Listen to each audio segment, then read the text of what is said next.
ত্রয়োদশ জাতীয় সংসদ নির্বাচনে ঝিনাইদহ ৪ আসনে বিএনপি মনোনীত প্রার্থী ও গণ অধিকার পরিষদের সাবেক সাধারণ সম্পাদক রাশেদ খান তৃতীয় হয়েছেন। তিনি পেয়েছেন ৫৫,৬৭০ ভোট।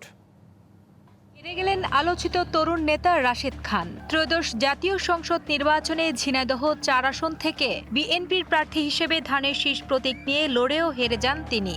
ভিপি নূরের দল গণ অধিকার পরিষদে রাজনীতি করলেও ভোটের আগে সবাইকে চমকে দিয়ে বিএনপিতে যোগ দেন এই তরুণ নেতা। তবে জাতীয় রাজনীতিতে সরব থাকলেও আঞ্চলিক রাজনীতিতে অপরিচিত এই নেতা ধানের শীষের জন্য বিজয় বয়ে আনতে পারলেন না।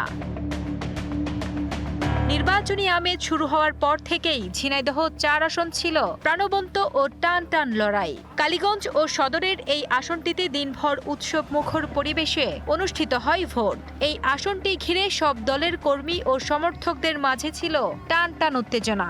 অবশেষে বেসরকারি ফলাফলে রাশেদ খান ধানের শীষের প্রতীক নিয়েও পরাজিত হন।